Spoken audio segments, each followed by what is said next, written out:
Okay, now we're ready to install Vector on your bike.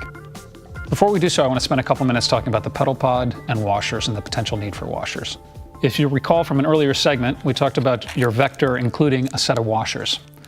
These washers are needed to ensure that you've got a proper fit of the pedal pod to the crank. There's a mounting surface on the inside of the pedal pod. It slightly protrudes. That's the surface that needs to bear the load as you tighten down your pedal against your crank. Some cranks, for example this Cambia record, has a slightly protruding or even flat flush surface. In this case, it wouldn't need a washer. Shimano Dura-Ace, for example, though, has a slightly recessed area. If that recessed area is a 0.5 millimeter or larger, you'll need to use one or more washers to take up that gap.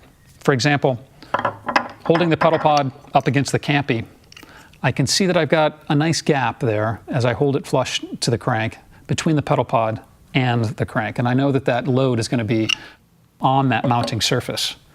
However, on the Dura-Ace, if I hold that up and just press it against, I have no gap, which suggests that this outer part of the pedal pod is going to be bearing the load if I tighten that down, and that could cause damage to your pedal pods.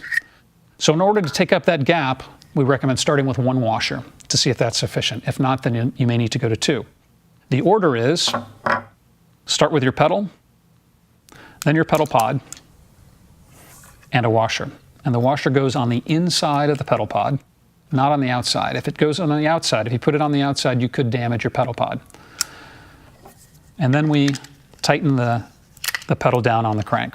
And I'll do this off the bike just to show you an example of what a successful surface looks like in terms of gap. And now we tighten that down, and now we see a nice gap, slight gap between the pedal pod and the Shimano crank, and that suggests that we've got a good fit. Now let's go to the bike. For first-time installation of Vector, we recommend starting on the left side of the bike. You're free of the drivetrain, so it makes the installation more simple. 2 pedals and 2 pedal pods in your Vector box. The pedal pods are not handed, so they can go on either side of the bike, left or right, either one. What we recommend before you start is grease the spindles on your pedal, put a little grease on the pedal pod where it interfaces with the spindle, and also on the threads on your crank. This ensures a nice, clean mechanical connection between all the parts. So we remove the warning sticker that's on the inside. This is indicating that you need to ensure that if you add washers, you're putting them on the inside of the pedal pod. On this particular setup, we have a rotor crank set. It's got a fairly deep recess around that pedal spindle hole. We know that from predetermining this, that it needs 2 washers. So we're going to go ahead and take our pedal, our pedal pod, and our washers, 2 washers, on this particular setup, and we're going to move and hand tighten that onto the left crank. The orientation of the pedal pod, it can go anywhere on the crank. It does not affect the power or the cadence calculations of Vector. However, in our testing, what we found is that orienting on the leading edge of the crank is a good place to be. So when the crank is in the 3 o'clock forward position, the pedal pod is pointing downward. And in this case, it's out of the way when you're clicking in, clipping out of the pedal. And it makes no contact and doesn't come close to contact when you're cornering. Once you've got it hand tightened, move to the back of the crank and snap your connector in place. And you'll feel an engagement there, a snapping, as it snaps into the inner side of the spindle. So the left side's hand tightened. Let's move to the right.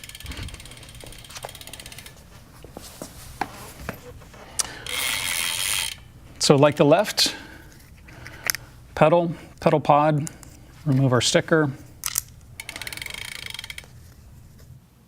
and then our 2 washers on the inside of the pedal pod.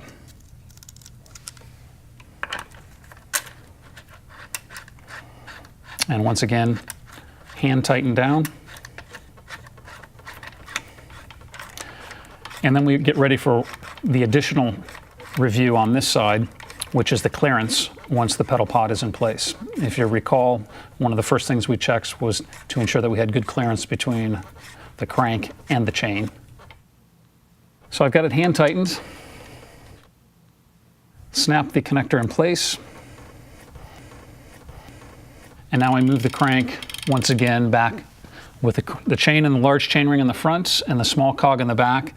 And I move the crank next to the chain to ensure that I've got a good clearance between the head of the connector and the chain. In this case, I've got 2 to 3 millimeters of clearance, so I'm fine. One additional tip, if you find that you've got a very thin crank, you're on the 15 millimeter or so, that connector head may protrude a little bit and come close to that chain. You could add another washer on this side and actually bring in that connector head. It's another way to achieve additional clearance. Once we've hand tightened both of these, you're now ready to use a pedal wrench. 15 millimeter pedal wrench is used.